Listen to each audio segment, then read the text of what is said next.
They lowered the house lights, and I tasted dust and adrenaline, an after flavor I hadn't known in 10 years. Just 18 months earlier, I was lying in a hospital bed, lungs drowning in pneumonia, a cocktail of infections spelling retirement in every lab result. Doctors whispered palliative, stage colleagues sent lilies and well-meant texts that read like obituaries in advance. But in that dim ward, a flyer fluttered off my bedside table. The community theater was announcing a revival of our town. Top billing, the stage manager, that omniscient narrator who threads life, death, and love into one evening. It had been Henry's favorite play, my late husband who died during tech week of our last production. He once said, "When you're ready, promise me you'll speak those lines. They're the purest sermon on love I know." Promise forgot itself while illness chewed at bone, but the flyer jogged memory like cold water. I stared at it, ivy beeping in counterpoint, and made the least sensible vow of my 79 years. Walk back onto that stage, so I began the long rehearsal nobody saw. Breathing exercises between nebulizer treatments, vocal warm-ups so soft, nurses mistook them for humming, wrist curls with resistance bands while reading the monologue from a battered paperback. Tonight I stand in the wings, costumes smelling of fresh starch and old ghosts, palms tingling. My heart isn't fully mended, but it beats cue to cue. One last roll of faith and love, awaits under the spotlight. If I falter, the audience will see an old woman brave but broken. If I succeed, they'll hear Henry's heartbeat through my words.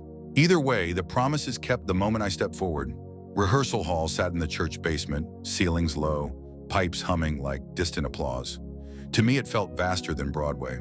My first night back, director Mitchell, half my age, ponytail, perpetual latte, paused blocking to hug me carefully around oxygen cannula still taped under my nose.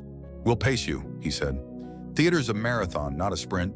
I smiled. My lungs knew marathon training already.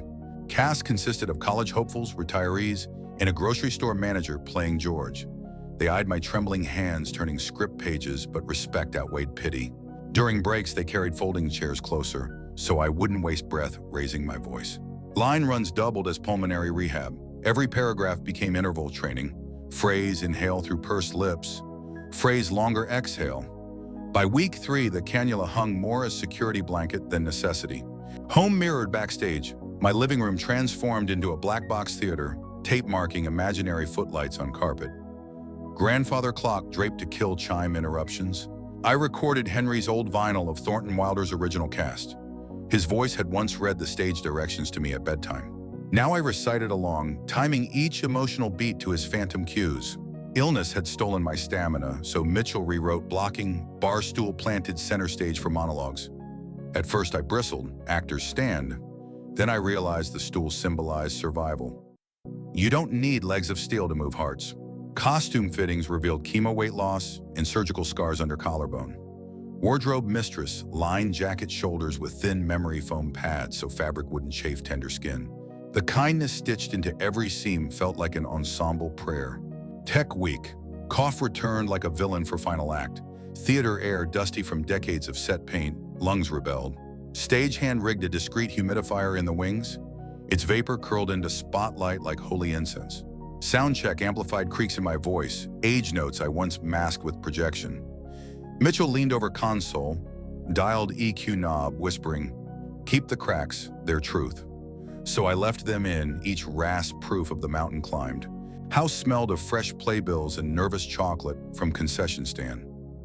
Opening night bouquet arrived backstage, sunflowers my favorite.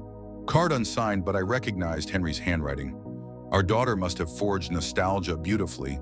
Theater, once just venue, had become rehab ward, sanctuary, and time machine. Every plank taut with memories of past roles and future hope. Audience would merely witness performance. I would feel resurrection. Dress rehearsal, final run, cue light snapped on. I walked a stool, script absent, heart present. First lines, steady. Second paragraph, voice cracked on in love. Not weakness, emotion. Mitchell signaled, keep rolling. Then catastrophe, blackout triggered early by new volunteer on board. Stage plunged dark, my balance wobbled. Stool leg slid on tape, gas from Cass. I caught myself mid-fall, knee jarring. Flashlights popped. Director shouted, hold. Silence thick. I steadied breath, whispered to knee, not tonight. Crew reset cue. We resumed from stumble. When line reached every moment, tears shimmered in work lights, now part of scenery. Post-run doctor on call, iced knee, urge rest. I nodded, but mind replayed darkness. Lesson, mishaps happen, recovery counts. 2 days later, preview for donors. House half full, energy overwhelming. Monologue approached, heart hammered timpani. I pictured Henry in second row where he sat opening night of our first show together, decades back. Spotlight warmed my face, stool felt throne solid. I began. Wherever you come near the human race, there's layers and layers of nonsense, but underneath is something eternal. Voice rang clearer than rehearsal. Hush blanketed theater. When lights faded, applause erupted hotter than stage lamps. I bowed carefully, lungs grateful, soul alight.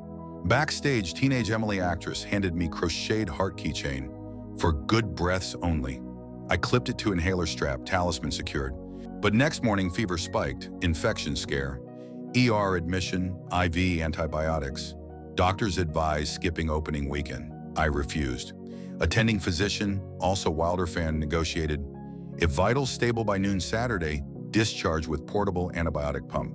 Saturday morning, vitals borderline. I lobbied like politician, quoting stage manager lines as evidence of alertness.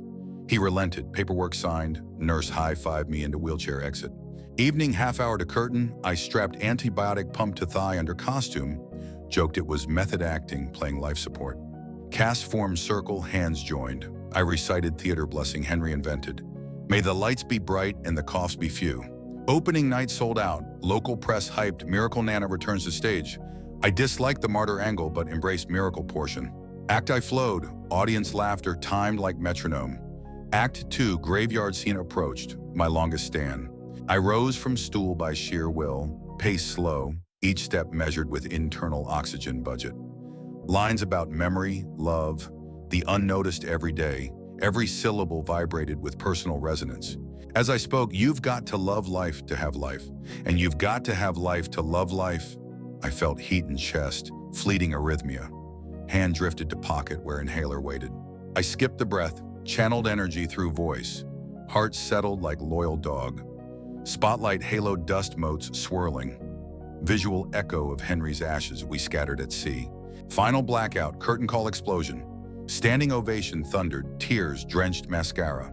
I stepped forward, bowed, then raised bouquet to balcony where I imagined Henry applauding. Canes clicking heaven's floor. After party and lobby, strangers hugged through mass, saying my performance made them call their mothers.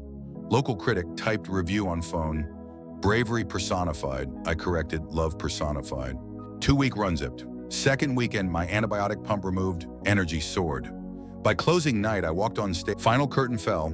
Cast hugged, sobbed, exchanged wilted flowers. I stayed alone on set. Traced finger along floorboards, thanked each nail for bearing witness. Illness once defined me. Stage returned me to self. Not the young ingenue, nor respected middle-aged lead, but elder storyteller whose fragility amplified truth. Physically, lungs still wheeze climbing stairs, but diaphragm strengthened from nightly projection. Pulmonary specialist noted 15% capacity improvement, credited to deep breathing exercises. I call it monologue medicine. Mentally, fog lifted. Script memorization sparked neuroplastic fireworks. Crossword times halved. Names seldom slip now.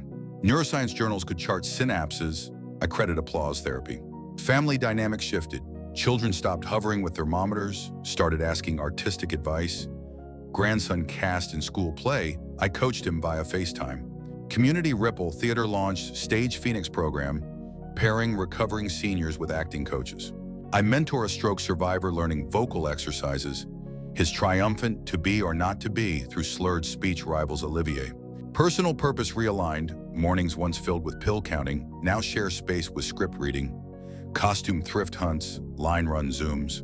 Future show offers trickle, I accept some, decline others. Health is producer now. Most profound consequence, grief eased. Henry's absence no longer hollow. Through every performance, I felt him backstage drinking burnt coffee, grinning at flubbed cues. Love proved encores are infinite. Tonight the theater sits dark, but my living room glows with footlight memories. The stool we painted silver leans in a corner. I rest on it. Close eyes, whisper the stage manager's final line once more. Saints and poets, maybe they do some. I'm not saint nor poet, just a woman whose lungs still rattle but voice still rises. A woman who discovered the cure for despair is speaking truth under hot lights to strangers hungry for it. If you're listening from a hospital bed, a recliner, or behind curtains of self-doubt, hear this. Your stage awaits, whether it's a classroom, garden, kitchen, or 99-seat theater. Illness can close a door. Love kicks open a side entrance. Write your promise on a playbill, tape it to a mirror, rehearse between medication alarms. Let the spotlight of intention burn brighter than prognosis. And if you're the caretaker, friend, or spouse, know that every cup of tea, every ride to rehearsal, every whispered "you've got this" becomes part of the performance. Love is credited in the program under lighting designer. It illuminates everything. If this story quickened your pulse, subscribe for more late life curtain raisers. Tap like if you could smell the stage dust and comment below. What role are you still daring to play? Because the house lights never truly go down. They wait, dimmed, for someone brave enough to step into the glow and proclaim, "I'm still here," and the show goes on.